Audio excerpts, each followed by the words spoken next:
ஆத்ம நண்பர்கள் அனைவருக்கும் அன்பான வணக்கம். நம்முடைய ஆத்மஞான மையம் யூடியூப் சேனல்ல தொடர்ந்து மார்கழியினுடைய சிறப்பு பதிவுகளை சிவ அனுபவமாக நாம் சிந்தனை செய்து வருகிறோம். அதுல சப்த விடங்க தலங்கள் பார்த்துட்டு இருக்கிறோம். இன்னைக்கு 5வது திருத்தலம் திருக்காராயில் என்று சொல்லக்கூடிய திருக்கார வாசல் என்கின்ற அழகான திருத்தலத்தை பத்தி பார்க்கலாம் வாங்க.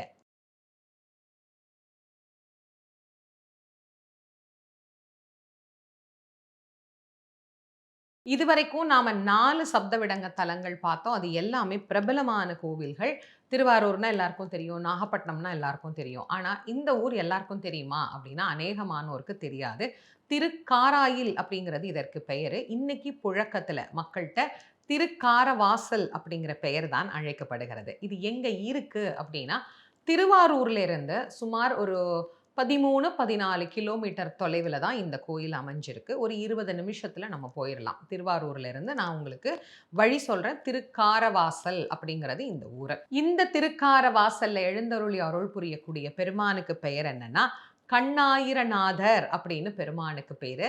அம்பாளுக்கு கைலாச நாயகி அப்படிங்கிற திருப்பெயர் அமைய பெற்றிருக்கிறது. கைலாசநாதர் நம்ம நிறைய இடங்கள்ல பார்க்கலாம். அம்பாள் கைலாச நாயகி. அவள் மலையிலே தான் வாசம் செய்யக்கூடியவள். பர்வதனுக்கு மகளாக இமவானுடைய மகள் அப்படிங்கிற பெயரோடு அம்பாள் விளங்கியவள். கைலைக்கு வந்த உடனே அவளுக்கு என்ன பெயர் வந்ததா? கைலாய வாசினி அப்படின்னு ஒரு பெயர் வந்ததா அம்பாளுக்கு. அந்த பெயர் கொண்டு அம்பாள் இங்க கைலாச நாயகி அப்படிங்கிற திருப்பெயரோடு காட்சி தருகிறாள். இறைவன் கண் 1000 உடையவராக யாருக்கோ காட்சி தந்திருக்கிறார். அதனால் இங்கு இறைவனுக்கு இப்படி ஒரு பெயர் உண்டாகியிருக்கிறது. அதுக்கு ஒரு வரலாறு இருக்கு. அந்த வரலாறு என்ன அப்படிங்கிறத தெரிஞ்சுக்கலாமா? பிரம்மனுடைய படைப்பு தொழிலை இறைவன் பறித்துவிட்டு அவரை சிறைவாசத்திற்கு அனுப்பிவிட்டார். இது நம்ம எல்லாருக்கும் தெரிந்த கதை தான். பிரம்மன் தன்னுடைய படைப்பு தொழிலை மீண்டும் தான் பெற்று நல்ல படைப்பு தொழிலை தானே செய்ய வேண்டும் அப்படிங்கிற எண்ணத்தோடு பல இடங்களிலே சிவ வழிபாட்டை மேற்கொண்டார் அப்படிங்கிற வரலாறு நிறைய கோயில்களுக்கு உண்டு. இதை நான் ஏன் சொல்றேன்னா, சில பேர் கேட்பீங்க, அம்மா இந்த கோயிலுக்கு இதுதான் ஒரு வரலாறுன்னு சொல்றாங்க அப்படின்னு. அநேகமான இடங்கள்ல வழிபாடு செய்கின்றார். இப்ப நம்மளே ஒரு பிரார்த்தனையை பல இடங்கள்ல கேட்கிறோம் இல்லையா? பல ஊர்ல இருக்கிற சிவன்கிட்ட போய் கேட்கிறோம்ல, அப்படி இவர் போய் வழிபாடு செய்கின்ற போது ஒவ்வொரு தலங்களிலேயும் பிரம்மதேவனுக்கு இறைவன் ஒவ்வொரு வண்ணமாக காட்சி கொடுக்கிறார். இறைவனுக்கு ஒரு ரூபம் இருந்தா தானே இதுதான் ரூபம் அப்படின்னு அவர் காட்சி கொடுக்க. அவருக்கு எத்தனை ரூபம் இருக்கு? பேராயிரம் பரவி வானோர் ஏத்தும் பெம்மானை. அவருக்கு பேரும் 1000, ஊரும் 1000. 1000 1000 1000ன்னு எண்ணிக்கையே இல்லாத பல்லாயிரக்கணக்கான நாமங்கள் அவருக்கு உண்டு. அந்த நாமம் எப்படி வருது? ஒரு ரூபம் எடுக்கிறதுனால் அந்த நாமம் வருகிறது. இப்ப இங்க இறைவருக்கு கண்ணாயிரம் உடையான் அப்படின்னு பேருன்னா, ஏன்? அவர் கண் 1000 கொண்ட ரூபமாக வந்தார். அதனால இப்படி பெயர் அமைந்தது. அப்படி பல்லாயிரக்கணக்கான வடிவங்களை உடைய சிவபெருமான் இறைவன் இந்த திருத்தலத்துல ரொம்ப அழகா பிரம்மதேவருக்கு கண் 1000 உடைய கடவுளாக காட்சி தந்தார். அதனுடைய நினைவாகத்தான் இந்த பெருமானை கண்ணாயிரம் உடையார் கோயில் அப்படின்னு சொல்லியே இன்னைக்கு நாம இந்த கோவில்ல போய் வழிபாடு செய்கிறோம். கண் சம்பந்தப்பட்ட பிரச்சனை இருக்கக்கூடியவர்கள் இந்த திருத்தலத்துல வந்து இங்க இருக்கிற பெருமானை வழிபட அந்த பிரச்சனைகள் நீங்கும் அப்படிங்கிறது இந்த திருத்தலத்தினுடைய சிறப்பு.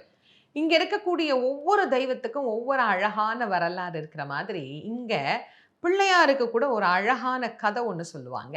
ரொம்ப அற்புதமான பிள்ளையார். பேர் என்ன அப்படின்னு கேட்டீங்கன்னா, கடுக்காய் பிள்ளையார் அப்படின்னு சொல்லுவாங்க. கடுக்காய் விநாயகர். இப்படி நாட்டு வழக்கமா கடுக்கா பிள்ளையார் அப்படின்னு சொல்லுவாங்க. அது என்ன கடுக்கா பிள்ளையார்?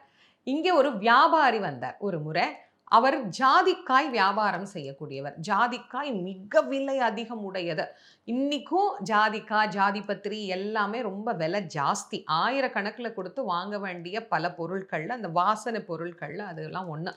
அப்படி அந்த ஜாதிக்காய மூட்டையில கட்டி ஏத்திக்கிட்டு வியாபாரம் செய்வதற்காக ஒரு பெரிய மாட்டு வண்டி நிறைய அதை எடுத்துக்கிட்டு வர்றார். இங்க வந்து அப்படியே கொஞ்சம் களைப்பு தீரலாமே அப்படின்னு மரத்தடியில கொஞ்ச நேரம் அவர் உட்கார்றார் அந்த வியாபாரி. மூட்டை நிறைய வாசனை கம கம கம கமன்னு அடிக்குது. இந்த வாசனை திரவியங்கள் எல்லாம் அப்படியெல்லாம் எளிமையா மறைச்சிட முடியாது இல்லையா?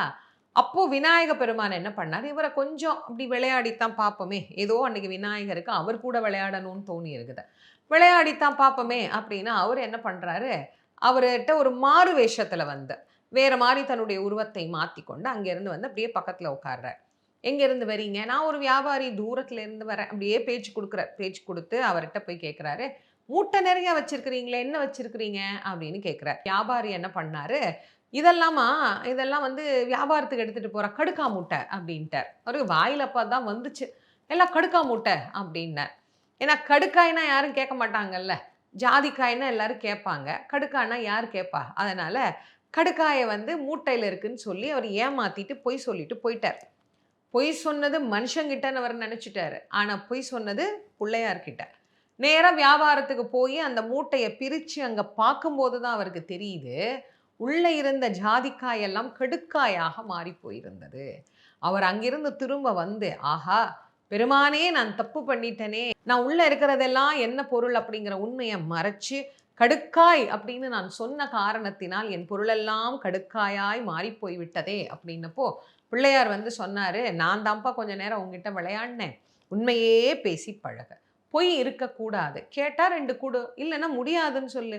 அதுக்காக ஏன் பொய் சொல்ற? இப்படி பொய் சொல்லக்கூடாது அப்படின்னு சொல்லி, அவருக்கு அருள் செய்த பிள்ளையாராம் இவர். அதனால இந்த பிள்ளையாருக்கு பேர் என்ன வச்சுட்டாங்க?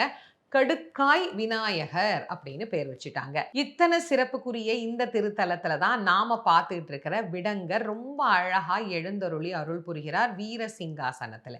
இவருக்கு பெயர் என்ன அப்படின்னா ஆதி விடங்கர் அப்படின்னு பேரு. ஆதியில வந்த நாயகர் ஆதி விடங்கராக இங்கே அருள் புரிகின்றார். இந்த ஆதி விடங்கர் ஆடக்கூடிய நடனம் என்ன அப்படின்னு தெரிஞ்சுக்கணும் இல்லையா? குக்குட நடனம் அப்படின்னு சுவாமிக்கு பேர். குக்குடம் அப்படின்னா சேவல் அப்படின்னு அர்த்தம். முருகப்பெருமானுக்கு கூட குக்குடநாதர் அப்படிங்கிற ஒரு திருப்பெயர் உண்டு. இங்க சுவாமி ஆடக்கூடிய நடனத்துக்கு பெயர் என்ன அப்படின்னு பார்த்தீங்கன்னா குக்குட நடனம் அப்படின்னு பேர். சேவல் எப்படி ஆடும்? சேவல் வந்து மேலே ஏறி கீழே இறங்கி முன்ன ஓடி பின்ன ஓடி அப்படி விளையாடும் இல்லையா? அந்த மாதிரி இறைவன் ஆடக்கூடிய ஒரு அழகான தாண்டவம் நிகழக்கூடிய திருத்தலம். அதனால இந்த பெருமான் ஆடுகிற இந்த நடனத்துக்கு குக்குட நடனம் அப்படின்னு பெயர் வச்சாங்க. சுவாமி பாருங்க, ஒவ்வொரு இடத்திலேயும் எப்படி அழகா அற்புதமா நமக்கு பல ஆனந்த நடனங்களை புரிஞ்சு நம்ம ஒவ்வொரு நடனத்தையும் பார்க்கிற போதும் கேட்கிற போதும் அதில் லயிக்கிற போதும் அவ்வளோ ஒரு மனசுக்கு திருப்தியா சுவாமியினுடைய அந்த நடன கோலம் அப்படிங்கிறது நமக்கு அமைஞ்சிருக்குது. கேட்கும் போதே மனதிற்கு இவ்வளோ மகிழ்ச்சியும் திருப்தியும் இருக்குதுன்னா இந்த கோயிலுக்கு போய் பார்த்தா எப்படி இருக்கும்? இதுக்கு முன்னாடி இந்த திருக்கார வாசல் அப்படின்னு சொல்லக்கூடிய கோயிலுக்கு நீங்க போயிருக்கீங்களா? போய் இந்த நடனம் பார்த்துருக்கிறீங்களா? அது எப்படி இருந்தது அப்படிங்கிறத கமெண்ட்ஸில் பதிவு பண்ணுங்க. இந்த ஊர் சம்பந்தப்பட்டவங்க யாராவது இதை பார்க்குறீங்க அப்படின்னா நீங்கள் மற்றவர்களுக்கு இதை பகிருங்க. இது மாதிரி நிறைய தெரியாத ஊர்களில் தெரியாத கோவில்கள் நிறையவே இருக்கு. அதை எல்லாருக்கும் சொல்ல சொல்ல சொல்ல அவங்களும் அந்தந்த கோவிலை வந்து ஒரு முறையாவது வாழ்க்கையில் வழிபாடு பண்ணுவாங்க இல்லையா?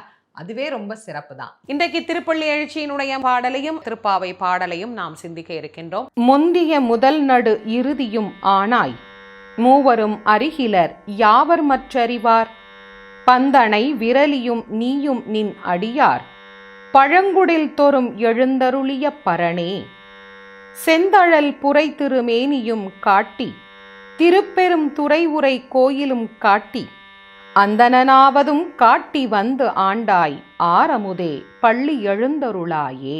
கறவைகள் பின் சென்று கானம் சேர்ந்து உண்போம் அறிவொன்றும் இல்லாத ஆய்குலத்து உன் தன்னை பிறவி பெருந்தனை புண்ணியம் யாம் உடையோம் குறை ஒன்றும் இல்லாத கோவிந்தா உன் தன்னோடு உறவேல் நமக்கு இங்கு ஒழிக்க ஒழியாது அறியாத பிள்ளைகளோம் அன்பினால் உன் தன்னை சிறுபேர் அழைத்தனவும் சீறி அருளாதே இறைவா நீ தாராய் பரையேலோர் எம்பாவாய். இறைவன் இந்த திருத்தலத்துல ஆதி விடங்கர் என்கின்ற பெயரோடு வீற்றிருந்து நமக்கு அருள் புரிகின்றார். குக்குட நடன தரிசனத்தை தரக்கூடிய அற்புதமான சப்தவிடங்க தலங்கள்ல ஒன்றை இன்னைக்கு நம்ம பார்த்தோம். இந்த பதிவை உங்களுடைய நண்பர்கள் உற்றார் உறவினர்களோட பகிர்ந்து கொள்ளுங்க.